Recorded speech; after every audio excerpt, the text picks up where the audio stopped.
All right, we're jamming, Stu. So Awesome, man. it's been a long time coming. So Stu Beath of Output Performance, you're out of St. Louis, right? Yeah, here in St. Louis, got a 4,200 square foot gym here.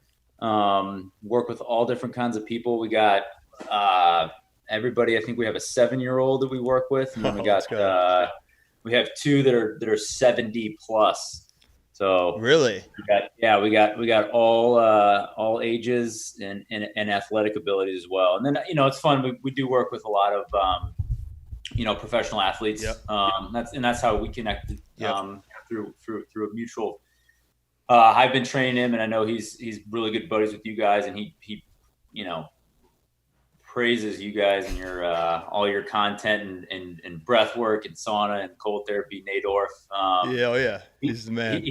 he's actually taught me some stuff. I feel like he pays me to train him, and then he comes in and I end up taking notes on the stuff he's telling me that you guys have taught him.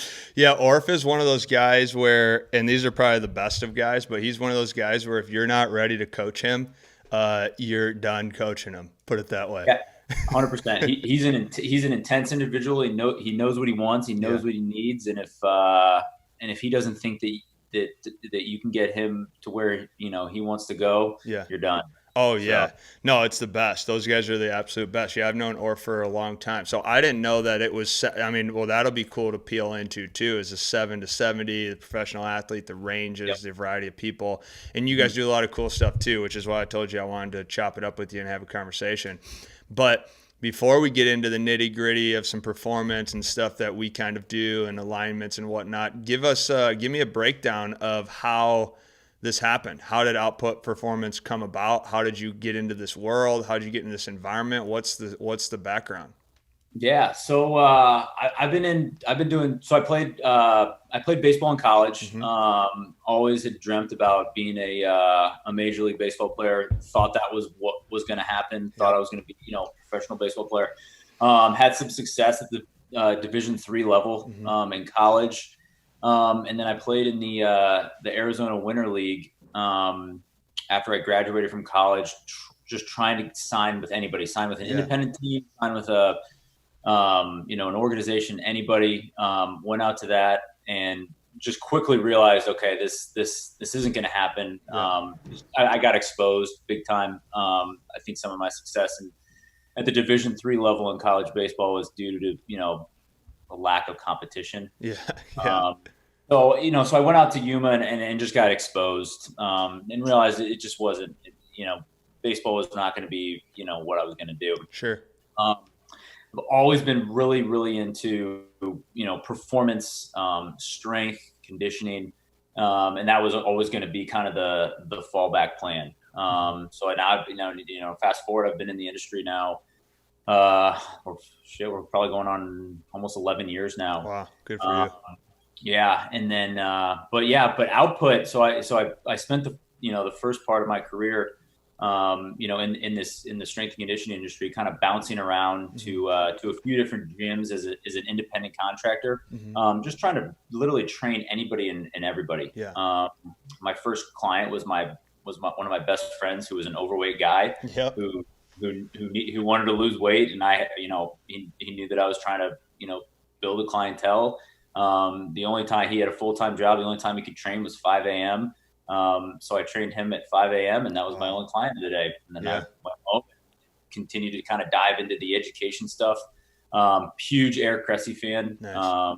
Big, I remember when I was really kind of getting started, I dove into his stuff a lot. And then fast forward, we opened Output up almost 3 years ago. I saw a lot of things that were happening in the not necessarily the industry, but in the gym space. Sure. The gyms that I had been at, some people I followed on social media. I just thought that there were some things that weren't being as done right. Yeah. I thought I could do a much better job. Yeah. I never fancied myself when I was younger. I never fancied myself as an entrepreneur Sure. or a business guy. I was not very good in school. Yep. Didn't try hard, didn't care. Yeah. And then I just, as I started to gain experience in this industry, it really kind of dawned on me, wow, I could probably make a pretty good living. I think I have an idea of what it takes to kind of build a good, facility, a good, gym and a culture. And we started out, we started Output. We had, I want to say probably 20 to 25 clients that were trained right off the bat. And then now we've grown. I think we probably have, any given time, obviously these times right now with Right. COVID, Yeah, it's wild. strange. Right. Some people are a little worried about coming back, but For sure. we're 200 to 250 members, Awesome. pretty consistently, in any given month. And like I touched on earlier, all different kinds of people. Yeah, for sure. Professional athletes that are at the highest level of athletic ability, and then people that are just getting started at age 60 or 70 in their fitness journey. So yeah, it's pretty cool. It's a fun gig to get to interact with these kind of people. for sure. I mean, I align with that whole process with you too, which is rather cool to hear from another perspective of how that sort of trajectory works. Like I think that'd be pretty common across the board. People who make it in the industry and then have success is, it's wild that you have this. The guy who was over, a good friend of mine, he's a chiropractor, and we were in the sauna this morning. I was just telling you that, doing some sauna and ice and just training a little bit, and we were talking about things. And I was telling him how it's weird because he asked me, he goes, "How did you get your start, Harvey?" And I was like, well, 2012, I coached people for free for like 4 years. And it was based on when they wanted to have that, and I was telling them how the first client I had who was a professional athlete years ago, I didn't want him to know that I didn't have a car and lived in a closet, in a couch, so I used to show up like an hour and a half early because I had the time.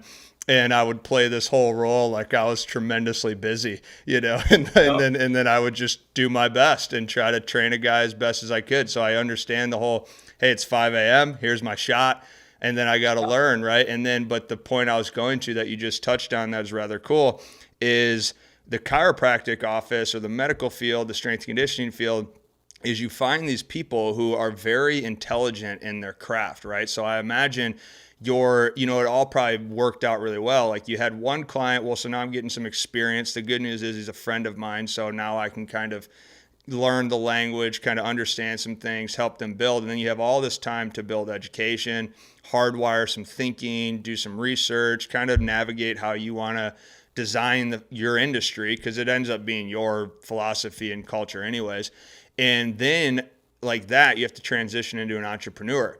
So now you have to be a people person, a educated person, an educator, a teacher, philosophy. You got to talk to different levels of people, and you got to run a business.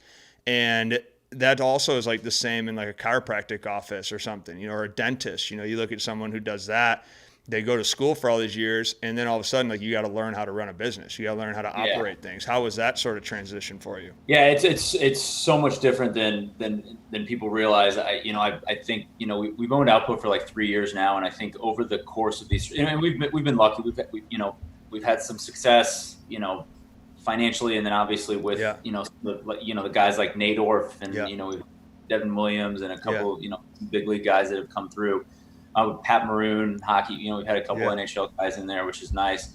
But when I get like a kid, I'll get like a kid that'll come in, like a high school kid or a college kid that wants to get in the fitness industry. And he's like, I want to own a gym, blah, blah, blah, blah, blah. I'm like, first of all, before you think about any of that, you have to think, do I want to run a business or do I want to be a coach? Because there's a big difference. I mean, I hate to admit this, but my coaching definitely takes a little bit of a hit, 100%.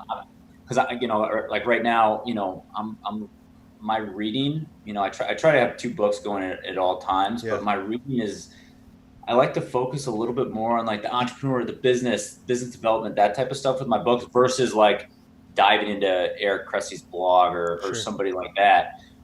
So I think, you gotta, that's what people, I think it's very, running a business and being a coach are 2 totally different things. For sure. And you know this too. I mean, it's difficult to kind of balance those things. And I would imagine it's similar to a dentist or a chiropractor or anybody else. But when I like I'll have a client at 5 and a client at 6 and, a couple people coming in throughout the entire morning. And then I have a break from 10 to 11. It's like, okay, we got to hammer some stuff in. Yeah. It's like, yeah, I got it. And then, cause then I got another client coming at noon. It's like my only window of this day to get the let's call it the business nonsense done is this hour. Yeah. So it's, I think that's one thing that I think it can be a rude awakening for people that, and I guess it's probably any industry that, you have a skill, whether you're a chiropractor or a strength coach or a dentist. Yeah. But if you want to go open up your own practice, be prepared for a lot of noise.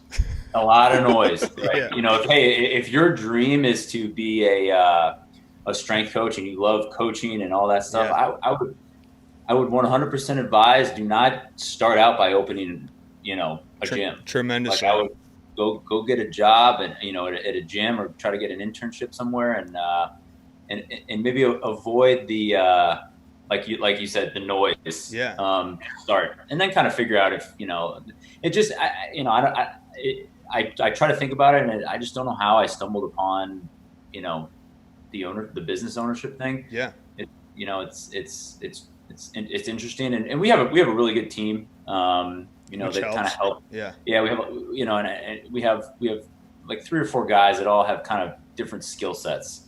We have, some guys that aren't the most don't necessarily like talking to people and be in front of the members and everything, sure. But they're great with, making sure that, hey, the taxes are getting paid and the accountant's getting communicated with, and the attorneys are, everybody's kind of in line. Yeah. And we've been busy with that lately too, with all the, the COVID stuff, and do we shut down and do we not? And what's going on with the, are we allowed to be open? And and it's always like changing too, right? I mean, my good buddy runs a gym up here, Mash Performance and Mash Baseball, and we were talking this morning over some coffee just about how you can make a decision and half the people don't agree with it, and then half people do, and then half people want this and they want that, and it's like it's really a lose-lose in the current situation of what choice you're going to make, and so you just got to kind of hold strong to a decision. And again, whether that's right or wrong, I don't know if anyone really knows. It's just sort of, you got to figure it out. And that also comes with entrepreneurship too, and starting a business, because you're talking about things of, I agree with you tremendously. It's like there's a lot of people who deeply love coaching, which I do too. But I think you got to figure that out in time, right? Like if you really love coaching, then just coach. And you probably shouldn't open up a practice. Like just go get into the world of coaching and teaching and learning and being in an environment. Or, vice versa, you figure it out. Or you can kind of be a liaison, but then you need people. Then you need some people around you. So it's a cool thing that something I want to have you kind of dive even deeper into is the concept of 7 to 70. Different ages, obviously, different genres of people, men, women, high school youth, and then professional athletes. You're wearing a ton of hats, and so you have to, you said if I have a 10 to 11 window, well, I got to hit this paperwork, or I got to get this done, or I got to communicate with this employee, whatever. And then the client comes in at 11. Well, the client doesn't care, so the client's like, well, give me your stuff. I need you here. So what have you found? You've obviously had to have found some things in the last decade that have accelerated your ability to shift moment to moment and wear the hat that you're supposed to wear. Yeah. Big time. So the way we do our training, so I have from 5 a.m. to 10 a.m. We've got clients. It's kind of I don't want to call it open gym, but like, hey, I'm going to be there from 5 to 10. And then, obviously I'm pretty familiar with who's coming when. But at one time I might have on the gym floor, a Major League Baseball player, a 70-year-old woman, a 30-year-old lawyer, and, a high school football player or something. Yep. Now, the way we do it, we everybody's obviously got their own program. The 70-year-old woman is not doing what Nate Orff is doing. Obviously. Yeah. But and then so everybody has their program. I'll give attention. I'm just kind of roaming and helping. I know what the program is for that person for that day, and then I kind of roam around, help as needed. But it's interesting. So like, let's say I have an hour where I've got 4 people that are of totally, different demographics and different needs. It can be tough. You know what I mean? Like there's dealing with all those different personalities, and like as a strength coach, I found, or any personal trainer, anybody, like I'm a therapist too. Like I mean, I get, I mean, the stuff that I know about people that they tell me, I'm like, man, I should be charging double. I'm a therapist too. Yeah. And then you're like, so like, I'll be in this conversation, let's say with this housewife, and she's telling me about, all these things that are, going wrong. And I'm trying to kind of coach her through the life thing, whatever. It's kind of an in-depth conversation. And then it's like, okay, there's a break in that action. I got to get over here to Nadorf, the Major League Baseball player. And we got to talk through, hey dude, how are we feeling today? Yep. What are we feeling? And I think one of the things that has helped for me with my coaching is I try to, it's like a collaboration with the client. Any client, like let's say you're a high level CrossFit athlete, how to work out, how to train, your body.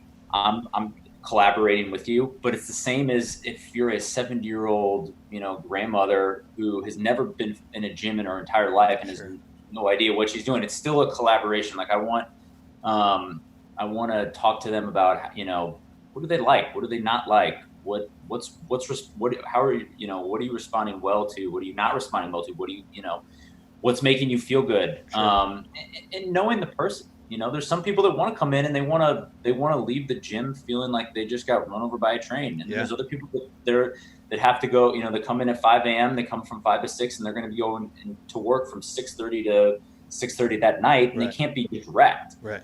So it really is just kind of figuring out, it's fun. It's a puzzle, figuring out what does a person need? What does a person want? How are they going to respond?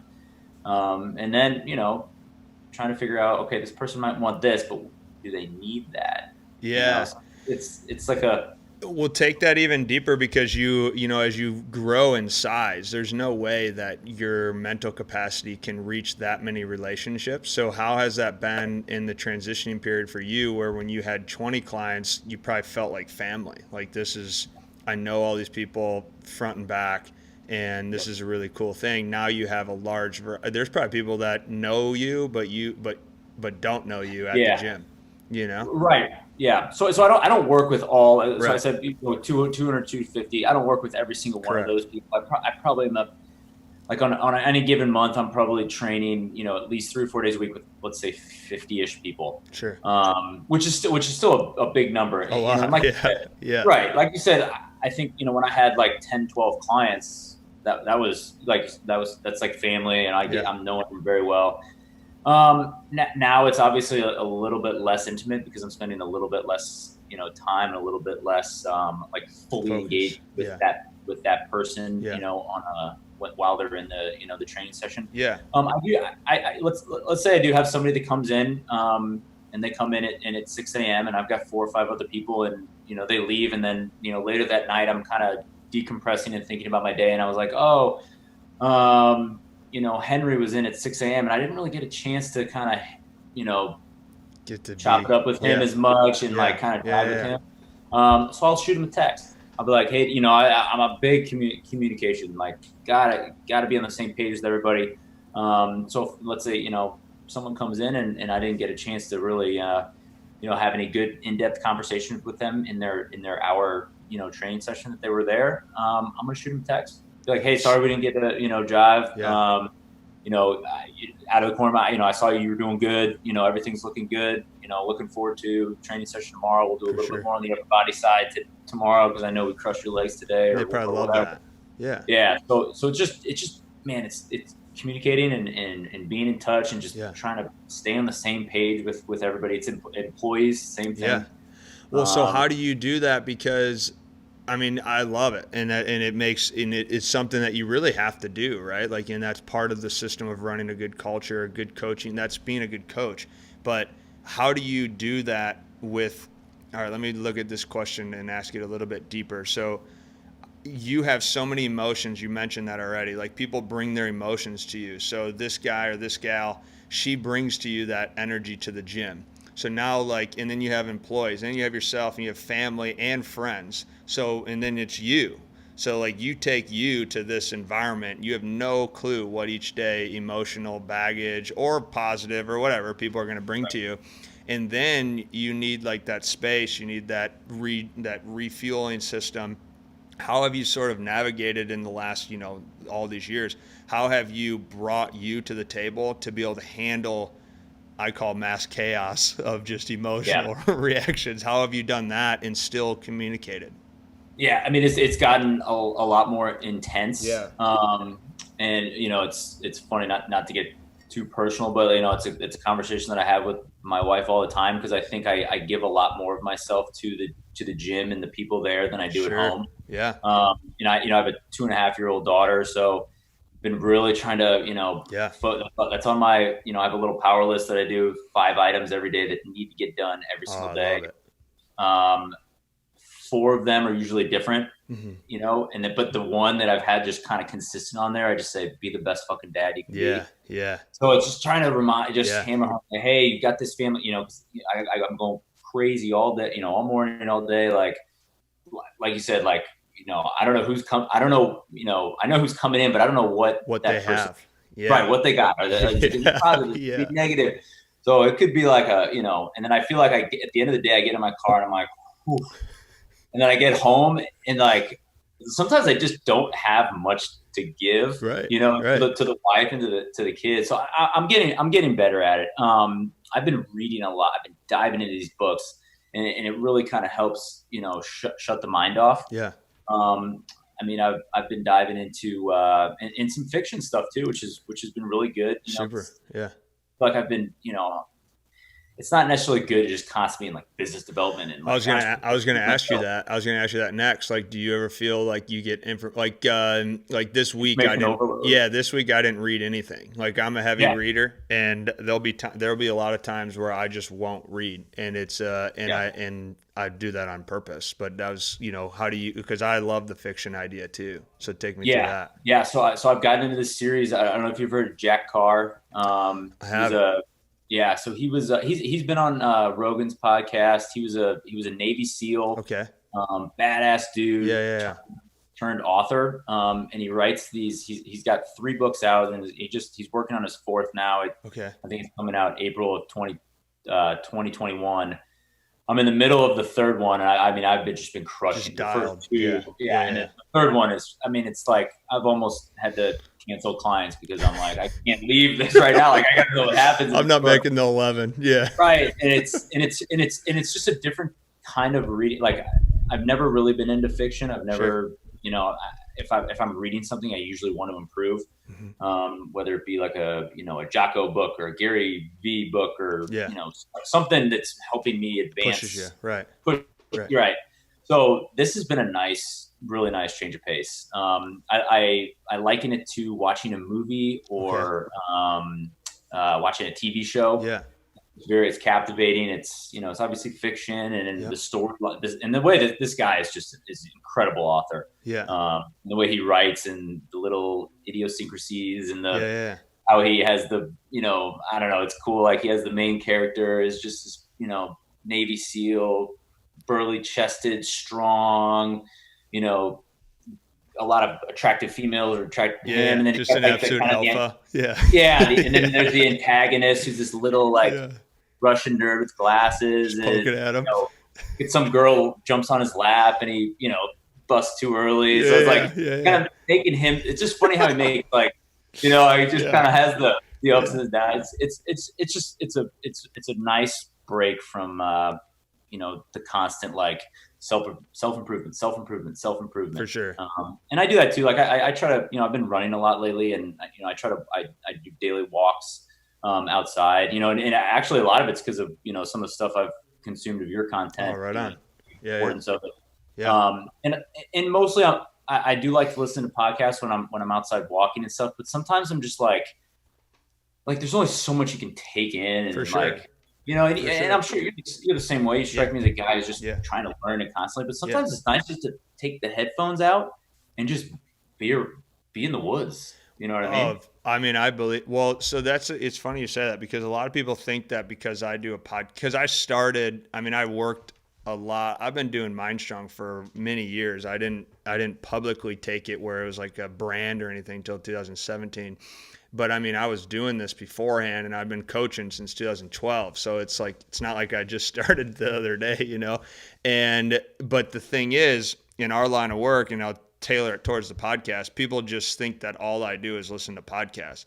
And I don't. Like, I don't listen to podcasts really ever, you know? And I tell people all the time, well, I'm on a podcast. So, I mean, essentially I've listened to over 100 of them, you know? And so, and then there's a few that I listen to, but I do agree with you. And I think that the way that I dissect that when people ask my opinion or my thoughts on what you just said is you can only learn so much, and then it turns into the ability to like understand it. Like you can read, there's a book on breathing 1,000 times over. You know, the society is going to decide whether or not the book is popular or not, but that doesn't mean that there's like other books that aren't epic as well, you know? But at the end of the day, they're talking about inhaling and exhaling, and then all these things that happen in between that. So now it's like your ability to grab a hold of something that you can understand, retain, and then kind of conceptualize is the key.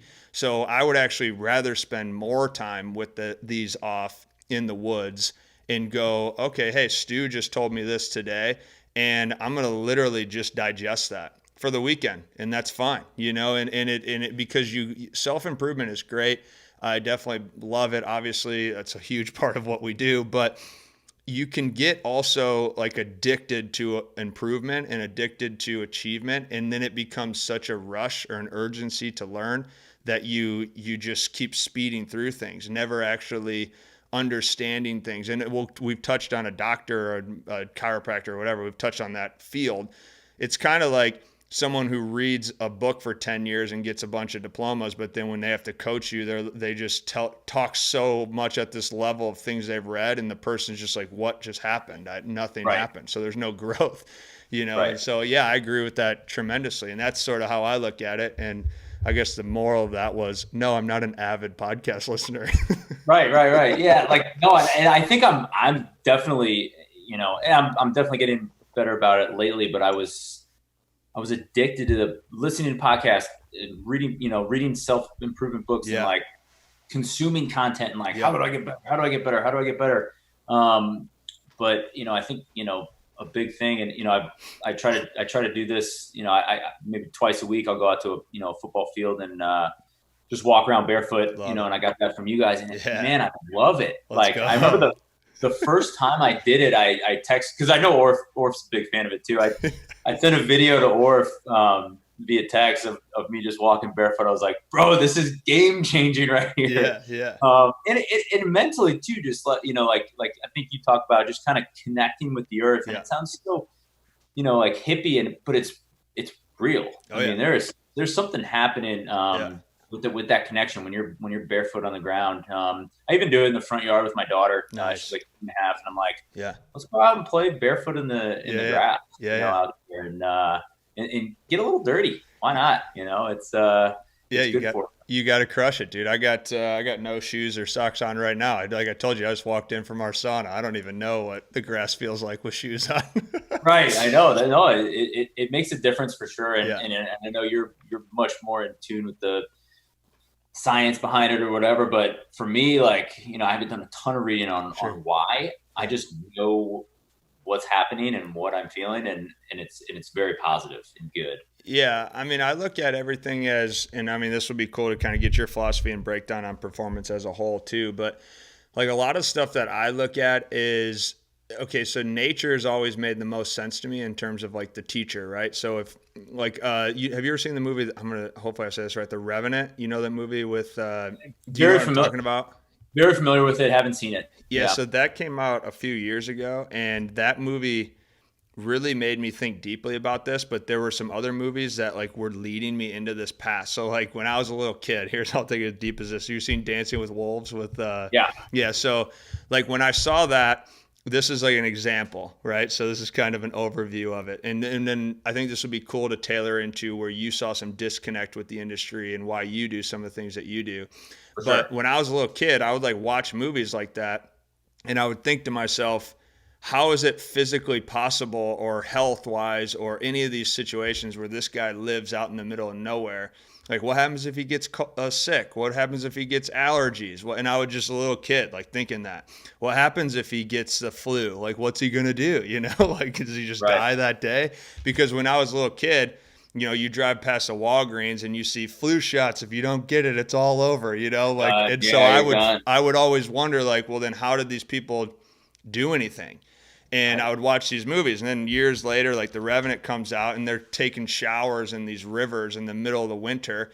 And at this point, I was already doing cold stuff. You know, I've been doing cold exposure for a while now. And so I was starting to see that. And I was like, man, these people have been living in nature for years. And if you really just narrow it down, it's not very new to the human species to live the way that we live. So I looked at that and I was like, well, I want to start understanding that. And now if you're going to talk to people in our line of work, if I'm going to tell a professional athlete, we're going to train and the whole time you're not going to have your shoes on and you're going to be outside and you're going to be sitting in cold tubs and we're going to be doing this, you have to have some background to it. Like people want to have that. So it's not that. I always tell people, when you look at science, when you look at metrics, when you look at heart rate monitors, you look at all the technology, use that. And then we'll use nature to enhance that. And then the second that you see yourself improve, like if you do nasal breathing workouts and do that for a month or two, you're going to see things change. So now all of a sudden we can measure that. Now, once you see that, I need you to start weaning yourself off of technology so that you can understand nature again. You can understand, like the movie The Revenant, where you can feel your body and your physiology, your biology, and go, I'm in the cold. This is tripping me out. All right, well, then something's off here. Either my vagus nerve, my gut, my something, my sleep, something's off. And now you actually have the Oura ring without the Oura ring. You know, now you actually have the heart rate without the heart rate variability. And so all these sort of things. But that was what brought me to what we do and really like started triggering me to how do I get people to actually understand feel, and then how do you build metrics internally, whether that's breath holding, breath exhales, anything like that. And then, you know, you kind of figure that out. But that was sort of my background of it. To you, you already mentioned there were some things that sort of triggered you a little bit and upset you a little bit. What was sort of those rabbit holes or those things where you like, I don't know if I really like that, and I want to try to change a little bit of the trajectory of where people are going? Yeah, well, I saw coaches doing like the same thing with the same people over and over, and it was like a one size fits all. It's like, you know, a lot of the guys, they weren't necessarily working with like high level athletes, but they had, you know, high school athletes in there that were doing the same thing as the 7-year-old woman. I'm like looking at it, I'm like, man, that's not right. Like, I'm like that lady can't even do like an air squat or even a goblet squat or, goblet squat or even an air squat. Why is she at a barbell on her back right now? Like, like there should be some kind of progression. You know what I mean? Or why is that lady have a, what's the point of her straight bar deadlifting with that horrendous technique? Like, shouldn't we set her up maybe with a kettlebell between her legs for deadlift or do a hex bar or something? And it was like, I think it's just laziness for sure. With the coaches that I saw. And, I just thought there was a lot that could have been done a lot better. And so that's kind of why I, wanted to get into, the what you're doing. So you kind of take control. Do you look at like workouts and stuff that you do and you make up? Do you bring in a lot of like intuitive thinking? Like, do you, 100%. Take me through that. Because and I like to so workouts or different programs that I give people. I like to do, especially like with the high level. Like I'm in pretty good shape. Like I can hang with most of these guys in the gym. So I like to do things myself. Nice. Or they do, especially with and I'm not necessarily talking about like professional athletes right now because that's kind of a different kind of training that I'll, entirely right. They're like what I'm trying to do with a professional athlete, like the gym is just, it's just an avenue for them to get better at their sport. Sure. You know what I mean? Like we're not trying to get better at the gym. Like I love that. Right. It's, the gym is just a tool for them to be a better baseball player or a better hockey player. The gym cannot take away from their development in that, the craft in their, their thing. But let's say I'm training a 25 to 40-year-old, guy or gal who, and I'm not going to call it CrossFit, but wants to, get their butt kicked and they want to get to some bad places mentally. I like to do those workouts myself. Or I like to kind of scheme these workouts, then do them. So I know, how far to push, or, at what point is there going to be a breaking point. So then I give that workout to this, this person, and then I know kind of what they're experiencing up here. For sure. And then I can kind of coach them through it a little bit if I'm right there. Like I can say so the other day we did a 3 to 30 ascending by threes. So 3, 6, 9, 12, all the way up to 30, skier calories and push-ups. Mm-hmm. And I came out hot. Like I mean, 3, 3, 6, just flying. By the time I got to 21, I was like, oh man, I'm in trouble here. Then I started giving it to some of these guys. Now this is not something I'm giving to pro athletes. Right. That's counterproductive for them to just try to kill themselves on a ski erg or a CrossFit workout. But I gave it to a bunch of these, the 25 to 40 year olds that like to get challenge themselves, see what they can do. So I was able to tell them hey, be careful here. I did this. I came out hot. You know what I mean? So it makes me better as a coach to be able, to experience the, the workout before they do. And with the athletes, it's, I'm trying to, Nate Orff is a lot. So, I'll bring up 2 examples. Nate is a good one. And then Ryan Howard, we train, who's, he's in the Giants organization. Yeah. And I've been training for a long time. I love him. He's got so much potential. He's just so raw. He's so strong.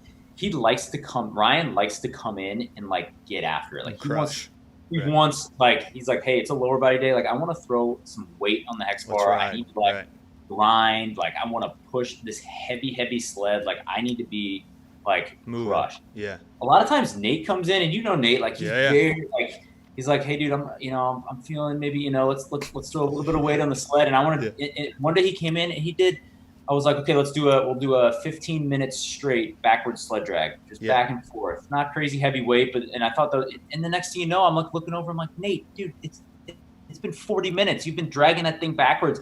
And he just he's breathing, he's doing a lot of stuff. I'm sure you worked with him on it, breathing. And I'm this dude is in a different zone right now. I'm just gonna let him drag that sled backwards for as long as he wants to love it. Yeah.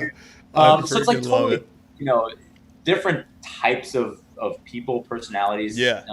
Within, that are athletes, and he's fucking goofy, man. Oh, dude, he is. I got to tell you this because you're making me laugh on that one. When Orff came and saw me last time, I believe it was, he gets in, he calls me. I tell people about this. This is Orff to a T. You'll know this to a T. Orff called me at midnight one night on a Wednesday, and he goes, dude, I gotta come see you. I'm all right, well, where are you in the world right now, Orff? Because you could be anywhere. Yeah. And, different place every month. Could be anywhere. So where are you? I'm in Missouri. All right, cool. When are you coming? I'm thinking about, you want to lift tomorrow morning? Yeah. All right, well, what time do you get up, Harv? I don't know, get up around 5, 6 or so, chill for a few hours and then start moving around a little bit. And he goes, all right, I'm coming up. I'm you're coming up? He goes, yeah, I'm leaving right now. I'm you're leaving right now from Missouri. You're coming up. I'm leaving right now. The guy drove, gets up at whatever. He's here at 6:30 in the morning. We get in. He goes, all right, so what do you want to do? And we didn't know what to do. So we did for our morning workout, we did 150 push-ups, I can't remember what it was. It was 150 pull-ups and 100 and maybe 200 push-ups. And it was just 10, 10, 10, 10, 10, 10. And then once we got done, we just hung out. And I remember sitting with them. That is Orff to a T. To a T. Right there. To a T. It's awesome. It's awesome. So for so they were all in he was in spring training. Yeah. And I guess it got canceled, and then he FaceTimed me, and he's driving in the car, and he's on, and I'm dude, where are you going? He's I'm going to Vegas. I'm gonna go chill in Vegas, with a couple guys. I'm sure I don't know. I know that crew. Yeah. Some of those guys. And I'm like, that's awesome. And then, you know, we'd have some text exchanges over the next, you know, couple weeks. And then all of a sudden he texts me, he's like, yo, you know, can I get in the gym tomorrow? I'm like, I thought you were in Vegas. He's like, no, I just got back last night. Like, let's roll. I'm ready to roll. Yeah, let's go. Comes in the gym for like a week, and then he's like, and then he's leaving again. Yeah, he's gone. He's gone. Yeah, gone. I don't even know where he went. I think maybe he went back to Arizona or something. I don't. Who knows? He's a guy. He's a world traveler. Yeah, he is. He's a guy who you can't get mad at him for, like, people will get frustrated with those types of things, and he'll just get up and leave, you know. And when people want to leave, and that's what you're saying though, right? So you got this Ryan guy who wants to crush. So and that goes back to the concept of wearing a mask, like wearing the hat, if you will. We'll use no mask since everyone wears a mask now, so we'll go the hat. So you have to change hats, you have to change trajectory, and that is, you know, it's cool for people who are listening to this. The amount of balancing acts that you do is super cool, and I didn't want to get too far away from your experimental stuff on your own, because I wanted to ask you this question. Do you do like workouts? Like, is your workout regimen rather intuitive throughout the whole week regardless? Like, are you picking how you feel that day and making the workouts for like thought processes, or do you go, hey, I'm going to do a 6-week cycle or whatever? For the clients? No, for yourself. Like, do you for myself? Yeah. Well, actually, the answer is probably similar for both. Like, yeah, I'm not, I hate, and I never program more than like a week out. Me neither. Like, yeah, like so much, even like I really even program like a week. I'll be honest, like usually I'm coming up with a workout like when I see that person, when they get into the gym and they're warming up and I do the exact same thing. I do the exact same thing. Yeah. Like, you know, you see some of these coaches are selling like these like 6-month programs. I'm like, how do you know that person's not going to get hurt? Or how do you know how they're going to, like, how do you know their grandmother isn't going to die 2 weeks in? They're going to be super stressed out, super bummed. Or how do you know like a work trip's not going to pop up, or something's going to, like, 100%. How do you program 6 months out? I'm like, I like to take it day by day. That's awesome. Yeah. You know, so like, you know, so I'm a huge fan. Like, usually when a client comes in, you know, they'll do their, you know, some foam rolling, stretching, whatever, you know, whatever dynamic mobility or warming up they want to do. Yeah. A lot of times I like to have them get on a bike and just pedal easy for 5 minutes. They think they're warming up. It's not really doing a whole lot for them physically. It's just super light, but it's my time to go talk to them. I want to see, like, you know what I mean? I want to see, hey, how are we feeling today? You know, and I feel like, not to toot my own horn, but I'm good at like people reading. I know when someone's tired or they don't have it, or they're, you know, dude, you beat me up yesterday. My legs are destroyed. Yeah. So you know, and it's or somebody might be like, dude, I'm ready to go today. Yeah, that's right. Like, right. I you know, it's 7 a.m. I took the rest of the day off of work. I'm not going to work today. You know, or I'm going on vacation tomorrow, so I'm pumped. Like, I'm not going. You know, work's done. Or it might be Monday morning at 5 a.m. and they're like, oh man, like long weekend, had a bunch of drinks Saturday night. And I got to now working all week and blah blah blah. So it's like, okay, like, there's no point in just smashing this person. Let's get him on track. Let's get him, you know, leaving here feeling good. For sure. And then so I'm a big intuitive. That's how I coach. That's how I program. You know, usually on the day. I like that you do. I love that, and and I'll ask you this because I do that too. I have that same philosophy. You know, and when I first started coaching, that philosophy I used to be intimidated with that because I didn't find a lot of good responses. When I found a guy or a girl who I worked with or trained, I found like once we built a connection, that was fine. Like, that was understood. That was clear. Like, no more. I didn't have to convince you that we're going to go day to day or we're going to get intuitive. Like, I didn't have to convince you of that. But if I worked for like an employer or I worked with somebody else, like, they absolutely hated that, you know? And it was a little nerve wracking in the beginning days. So I would actually try to program out 4, 6, 16 weeks, even sometimes. I remember trying to do 16-week programs. And I was the same way that you just said. And I also, another thing that I did not like about programming out that far, and now I believe in this wholeheartedly, and I would talk heavily about, now maybe I switch my opinion in the years to come, but in 16 weeks, if I haven't been wrong about something in the next 16 weeks, and like I'm almost mad at myself. Like in 16 weeks from now, you should have also a better coach. Like you should have a better thinker, a more, I should know more. I should be clear about my communication. So I don't like doing that either. But to put it on you for a second, like, did you find was that something that grew? Like, did you get to that philosophy through the process of it, or have you always sort of felt like that? Not necessarily. I mean, it's definitely kind of happened over time, and I've gotten a lot better with it over time. Like doing it, it's tough and it can be intimidating when it's like, hey, over the next 3 hours, I've got 20 people coming in. Yeah. And they don't necessarily. Now, a lot of them I'm familiar with. I have good communication. They know what's going on. But in the beginning, like when you're first working with someone, I think the intimidation is this person going to think that I'm not prepared? Because I don't have the workout for them for the next week or even today. Yeah. I don't have it. I don't have your workout today. Sure. Why? Well, because I don't know how you're feeling today. I don't know what you've got going on tomorrow. Yeah. We got to talk here. I got to know what, communication. Let me know what, how you're feeling. Are you planning on doing a 10-mile trail run with your friends this weekend? Well, we probably shouldn't, do a bunch of reverse lunges and we probably shouldn't hammer sled it. Pushes on Friday. And I didn't know that until right now. So, but no, it's definitely something I've gotten a lot better with, over time and experience too. For lack of a better term, like coming up with stuff on the fly. Sure.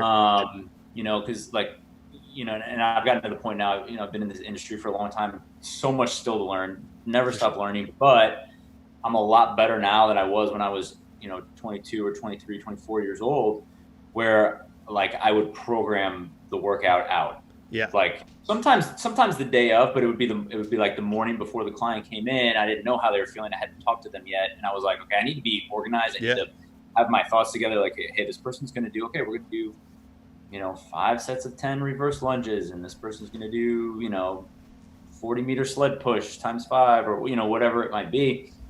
But it's definitely something that I've kind of, adapted and gotten better with over time is, kind of, communicating with the client when they come in, seeing how they feel, and then coming up with something, a game plan for that day. For sure. at that moment. Oh shit! Sometimes it'll change in the middle of the workout too. For sure. You know what I mean? Because I'm definitely someone who, like, whenever I go in the gym, the second I start warming up, I'm like, okay, we're here. I'm gonna get after it, and then I might get halfway through and be like, oh.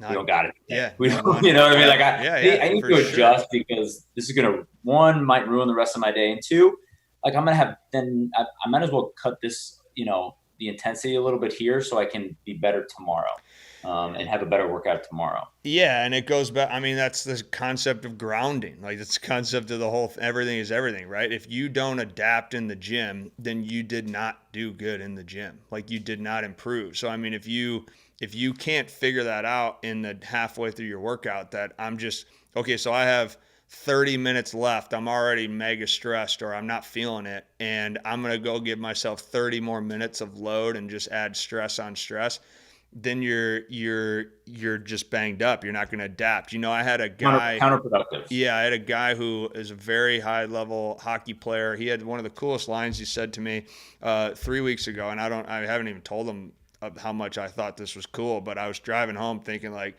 man, that was a cool line. He was like, hey, do you think I should do movement today? I'm not really feeling it. And I was like, well, do you think you need to do movement today? And he goes, well, I mean, 5 years ago when I was in the league, I would have done it because it was on my program. And he goes, and no, I'm not going to do it today because I don't think that would make me better. And I'm also not going to feel bad about it tonight when I don't do the movement. And I just was like, and I was like, yeah, and I was coach mode. So I think, and I think that's a good move. I think that's a good move. Yeah. And that, again, that's like that type of stuff is from a coach's perspective, is knowing the athlete. And if it, I don't know who this guy was, but if, let's say he was NHL or like a high level person, he's done something right to get to where he is. He probably knows his body. He knows his abilities. He knows how he ticks, how he works.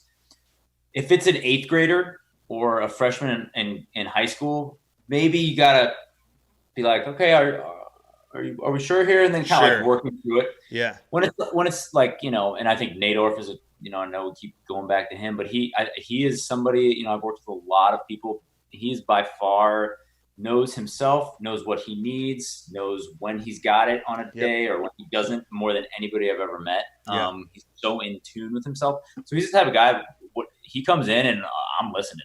Like, how we feeling today? Yeah. Okay, you're not feeling good? Cool. We'll go light today. You're feeling great? Cool. We'll get after it. Whereas like some 8th grader might come in and be like, I'm feeling great today. And I'll watch him like kind of warm up. I'll be like, you sure? Yeah. You look like you're, operating a little slow today. You know what I mean? So it's kind of knowing, knowing who the athlete is, their experience, and, knowing kind of when to push. And when to hold them back. How do you think that, just a personal bias answer on your end, but how do you think that you get to that intuitiveness, like that in tune piece? What do you find is successful for people, just from a perspective point? Experience, for sure. Working with athletes, we're not I say athletes and I mean everybody. Yeah. It doesn't matter who it is. Like seeing interacting with people, communication, and when I say interacting with people, I mean like in a gym setting, like how are we feeling today? Are we ready to go? And it just takes time. Like I remember when I was first doing it, I had no idea what I was doing. For sure. A lot of times I would ask, "How are you feeling?" And I would I would know what to do with the information they were about to give me. Right. But the more the more you see people move, different kinds of body moves. 70-year-old bodies move, 7-year-old bodies move, 30-year-old bodies move, super athletic bodies, super non-athletic bodies move, and you kind of get in tune with, okay, here's how the human bodies should look, and that squat looks pretty good. You start to recognize it. Yeah. You know what I mean? It's It's an art, I think. I agree. I like the art aspect of it. And you're also talking about just your eyes, so you can read the whole, that goes back, we've talked a lot about that actually, but you can read about what the perfect squat is, but until you see 1,000 of them, you just read about it. Right. And talking about a squat, I mean, there's a lot of different kinds of squats that are good. You know what I mean? That look different. Yeah. There's a lot of, every single body moves differently, squats differently. And then, I've obviously seen plenty of good ones and plenty of bad ones, but, some of those good ones, I might have 2 people that are squatting completely different, but they're good squats. For sure. For sure. So it's interesting, so yeah, going back to that, I think experience for sure. In our industries is being on a gym floor, watching different bodies move, communicating with those people, and just putting the time in. Yeah. I mean, it sounds, it's so, I mean, that's what everybody says, but it's true. I mean, well, that, and so, I mean, I guess the question I always have on that, and I don't necessarily have an answer, so you can hopefully help us out a little bit, but it's like what is experience, right? So this goes back to the taking off the headphones in the woods, or reading the fiction, nonfiction, or doing the education, doing the time, whatever it is. What is experience? Because I think that we can gather experience and not necessarily see that as an age. Like, we don't have to look at it as this 8th grader, hey, I'm going to give you a ton of knowledge, and it's your job to make that experience. And I take that word experience and turn it into wisdom.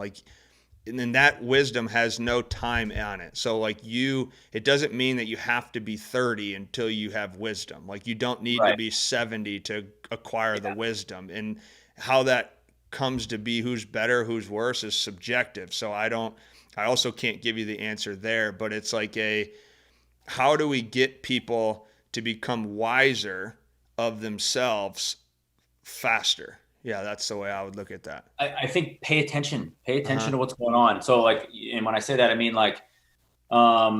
we've had a couple, interns over the years. Yeah. And I'm still kind of working with and perfecting our internship program, because it's not like, I should say this on the podcast, it's not very good right now. Like we could do a lot better. Like, a lot of times it's, somebody hits me up. It's like, hey, can I do a, summer internship program? Yeah, absolutely. We'd love to have you come on in. And they come in and they shadow me for, 2 months, and we do a lot of talking, which is great. but it's not a whole lot of like formal education going. So we have work to do there. But, for instance, so we have, let's say I think of two different types of people that I've had that have done internship programs with us. Yeah. And this is kind of going along with what we're talking about, what is experience or what is wisdom, and, how do you get it? So intern A comes in, he shows up when he's supposed to show up, and he kind of shadows, but he's just kind of like there. Yeah. You know what I mean? Yep.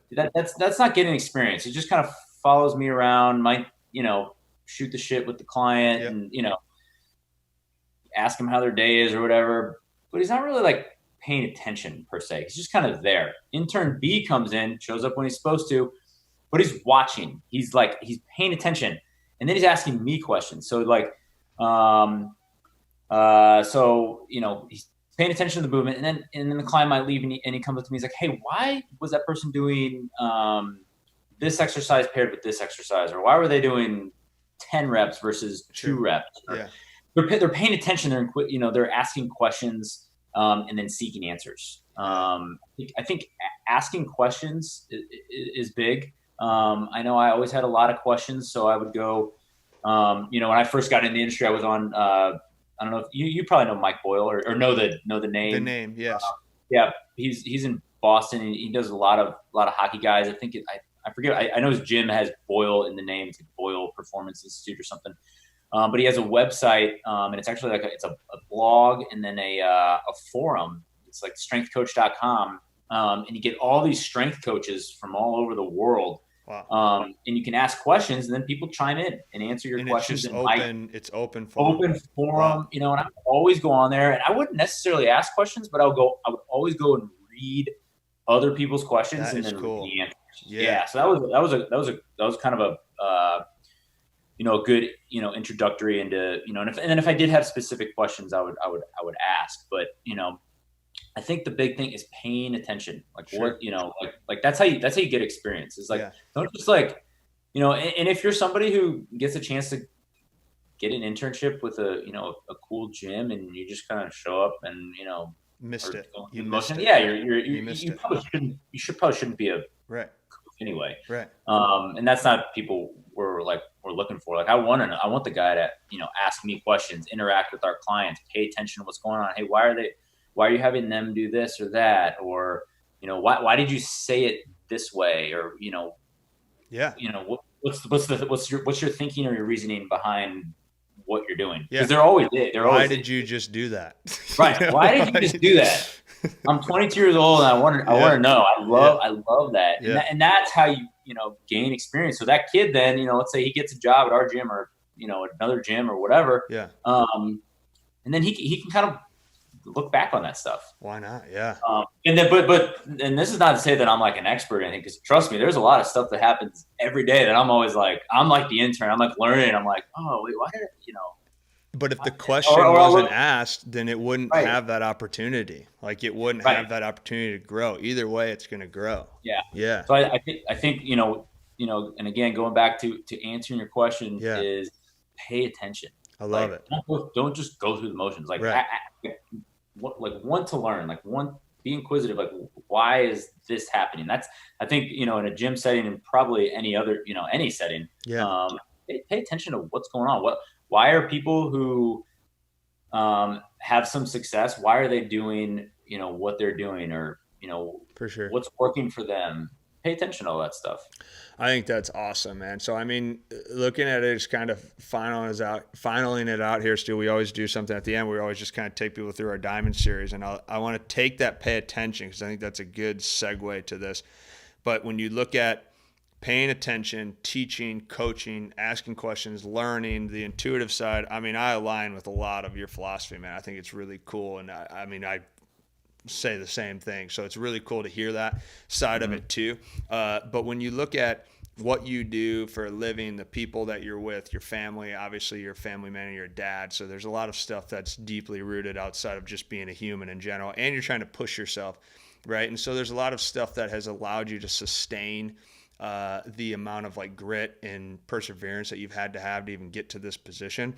But there's a tremendous amount of like struggle that comes in that you find worth struggling for. So what I always ask people is, you know, when you think about yourself in an identity sense, how you identify with yourself, when you think about how you serve other people, and then most importantly, like what do you find worth struggling for?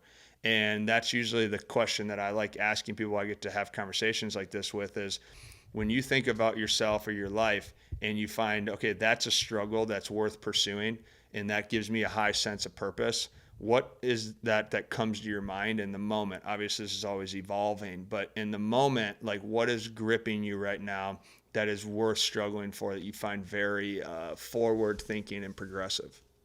Excellence. You know,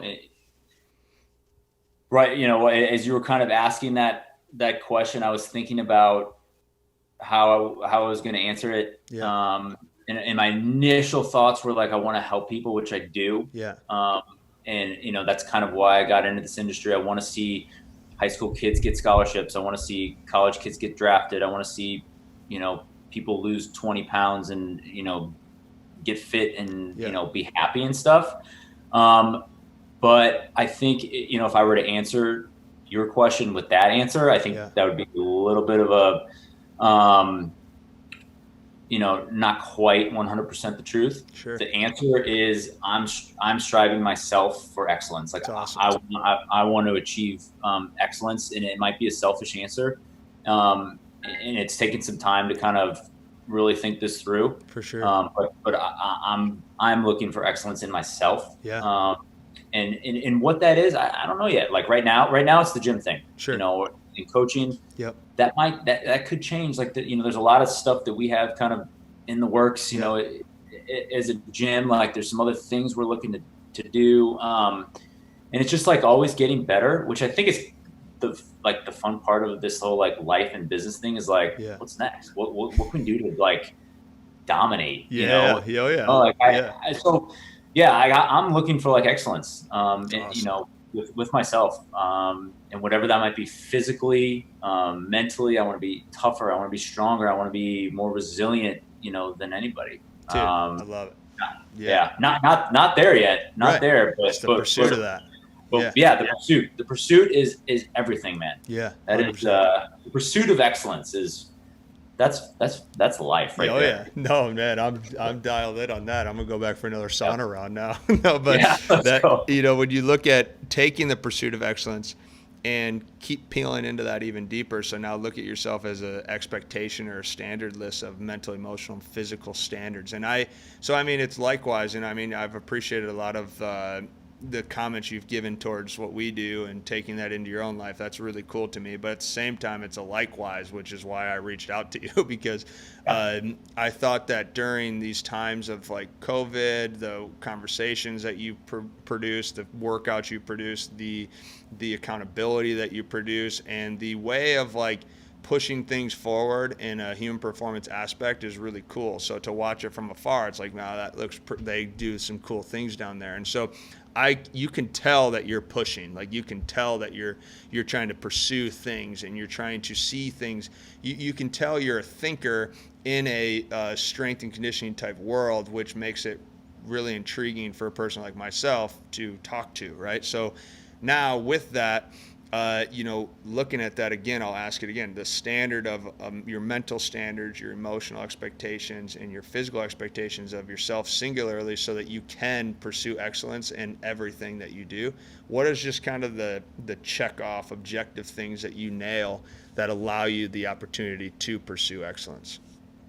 Yeah, I mean, there's a couple of things that I try, like action items or something that you're talking about. Like, so I have like a couple of things that I try to do, you know, every day. And to be totally honest, a lot of them is kind of been influenced by some of the stuff you guys have done.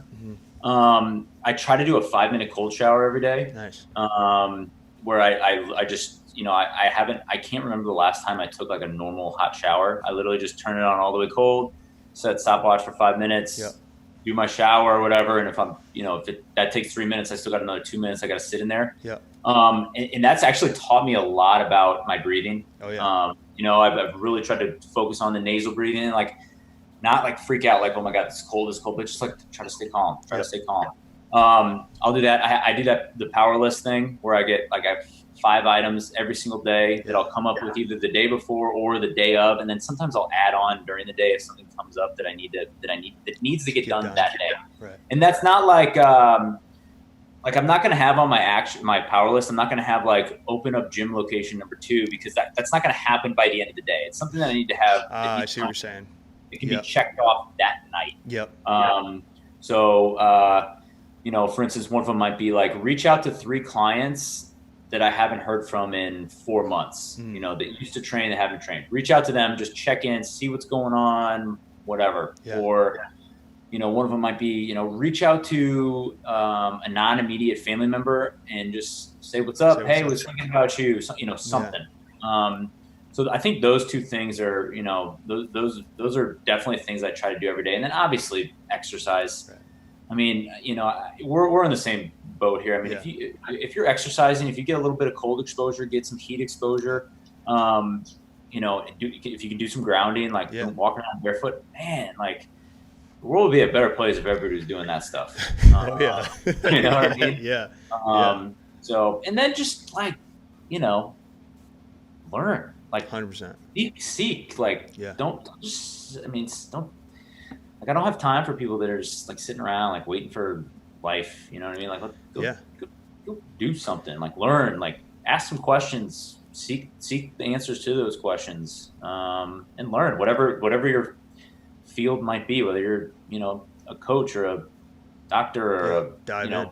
Right. Yeah. Go pursue, excellence. No, dude, I love it. And it's also as you do that and you pursue excellence, it's not a bad thing. I was talking to a guy on the podcast he's in the big leagues, and he was telling me how sometimes he gets it was a great way he put it, so it was a positive, but he was talking about how sometimes he has to step back because he's so motivated that I have to get compassionate and see other people for where they're at and kind of look at their lenses of motivation. And I think that's hard for a lot of us in from all areas. That could be the person on the other end of that could say the same thing about the big leaguer and be like, whoa, take it easy, man. But I think you find what makes you happy and fulfilled in pursuing what you deem as excellence. And then during that, you kind of, through osmosis, you sort of navigate to be around people that you want to be around. Like, conversations like this. I mean, this is what is cool. People, I don't think, realize necessarily that, like, you and I we just pressed play and started talking, and we've never met. Yeah. And we're just rapping out a conversation, and so you sort of feel that the more intuitive that you become, and you align that with other people, and you align those conversations with what you want. Like, it's not, you can pick what you want, but I want this conversation. Therefore, I'm going to find those types of people, and that's how I'm going to roll. Yeah. I literally just wrapped up a book of about leadership, and one of the key points was like meet people where they are. And I bring it into coaching with me. Like, I'm just thinking about this one girl that I trained. She's a 23-year-old. She's aspiring powerlifter, super strong. Yeah. But she's super shy, super quiet. And so when he talked, when the book talks about like meet people where they are, like, I'm not going to jump in her face and start being like, raw, let's go. Like, we got to lift this heavy weight. She's very much like kind of calm and relaxed. Yeah. And it's actually, kind of like the Ryan Howard I was telling you about. Who's in the Giants organization. He likes to get jacked up. Like, let's go. So you got to roll. Or if wants to like have that like conversation like we're having right now. Like let's wrap it up. Let's hang out. Let's shoot the shit and talk about breathing and meditation and this and that. So it's meeting people where they are. Yeah. I totally agree with you on that one. I love that, man. Well, so, I mean, this will be a cool kind of finale for you to take it. So you're pursuing excellence and you're setting yourself into a position of improvement in many areas of life, and you've touched on this, so maybe this isn't necessarily an answer, but what's next? Maybe I do something different. Like, who knows? We don't know, and you don't know, but it's cool to think about. So when you kind of round it out as your vision, the carrot out in front of you that excites you to essentially push for that what's next. When you are looking at that, what is next for Stu? So what is the what's next that you have in your mind that you haven't done yet, but you see it and it excites you? Yeah. I mean, Personally, and not related to business, I have some aspirations. I've been really into two different things right now. I've gotten into Jiu Jitsu. Oh, right So on. I want to, yeah, I've fallen in love with that. You know, I don't know if I'm supposed to be talking about this on the podcast right now, but we've actually had some meetings about opening up a Jiu Jitsu school. I've met with some brown Oh, belts and wow. black belts. So Yeah. we kind of power that, like, and that's kind of been at the forefront of my thought right now. Yeah, Like, it's how cool exciting. would it Yeah. be to have a Jiu-Jitsu school? Super And cool. it's such a humbling sport, dude. Like, I go in there and, I'm pretty strong. I'm a big, strong, fit dude.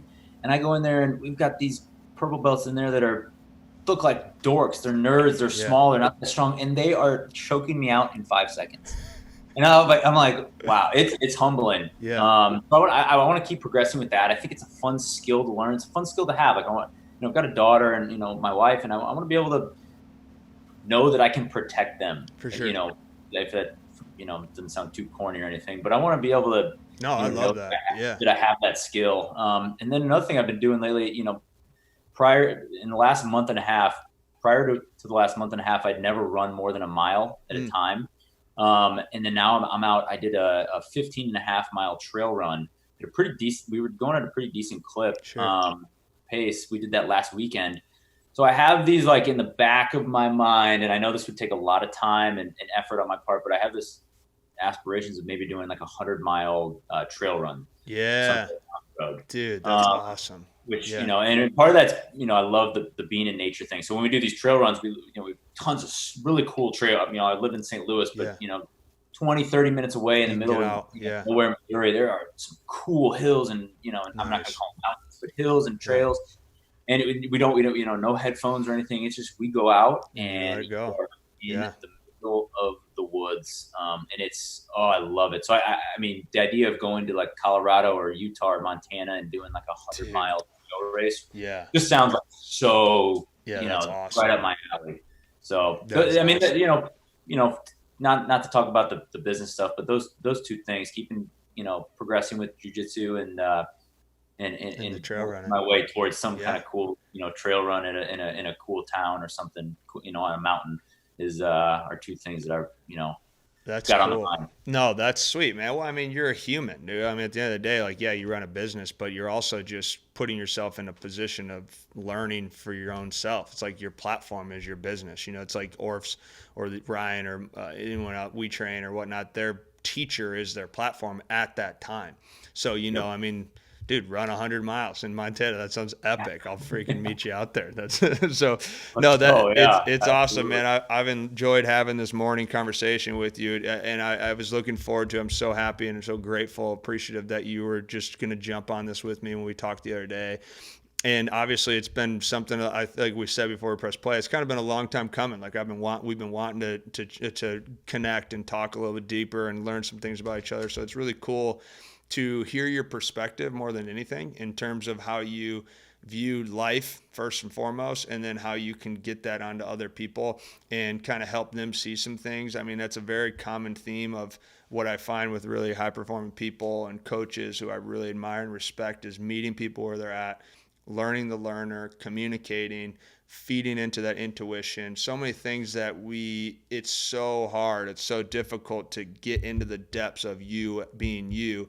And, people just want guidance. They want coaching. They want teaching from that. And it sounds like you guys are doing a phenomenal job. So from my end, thank you for giving your time away, brother. I know that lifestyle and you're a busy man. So to give me some time on a Friday is really, really cool. I really appreciate you, leaving that to us. And I can't wait to kind of push this out and pass the torch of what you guys are doing down in Missouri.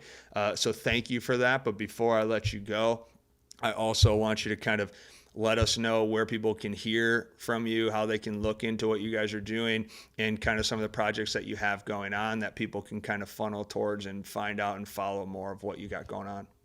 For sure. Well, first of all, the gratitude is mutual, man. I think I've been following you guys, even longer than you have me. And I've gotten so much out of your content. You've driven me towards the grounding and the importance of the heat and the cold exposure. And it's honestly, it's made it's made a big difference in my life. Right on. Thank you. Yeah. And I love, obviously love the podcast. I'm a fan, I'm a listener. And really, I've enjoyed a lot of the guests you've had on. It's an unreal, podcast. And I think it's what you guys are doing. And I've had deep conversations with Nate about this, but what you guys are doing, I think is it's such a missing element in the performance industry, but not even the performance industry, but just life in general. Every single human being should be aware and have access to what you guys are teaching and coaching. And I really think that it's the future. Thank you for saying that, dude. That's awesome. And I believe it wholeheartedly. The strength and conditioning stuff is so minor compared to the importance of the breath work and, being aware and, the stuff that you guys are doing. So I hope we can, and I know we will, meet in person someday, and paths will cross. But if people, I think I'm probably most active on Instagram. My Instagram handle is at SBEATH, SBeath. And then the gym's output or Instagram handles at Output Performance, and then we're on Facebook and Twitter as well, with those same handles. Actually, I think our Twitter handle is Output 314. Output 314. Yeah, and we'll throw that on the tags too and stuff too. So perfect. And then we have our website. We're always kind of doing stuff on our website, which is outputperformance.com. People can find us there, and if any of your listeners, viewers have any performance related questions, feel free to shoot me a DM, and I'm usually checking those out and answering, and love to help. Yeah, that's awesome. We'll do that, guys. Reach out to Stu and what they're doing, and follow what they're doing. Like I said, you did a phenomenal job of kind of keeping the pace and keeping the movement during weird times in the last couple of months of just pushing the paradigm and the way that we perform and how we can get things done from many different avenues. And to hear the other sides of it, jiu-jitsu is something that Brian Peters is one of my best buddies, hammers that, and he is a football guy. He's trying to get me. I've been trying to get into that. I need to get that's been that's my trail run. So it's cool that you said that. So I got to get into that well. But for everyone who listened, thank you for tuning in. And Stu, we will be I'll be talking to you soon, brother. And I do look forward to the day that we're all training together. Maybe we'll be up in Montana with Orf. We'll just tell him to just go and we'll just follow. So, but yes, love it. Thanks for jumping on, brother, and enjoy the rest of Friday. All right, you too, man.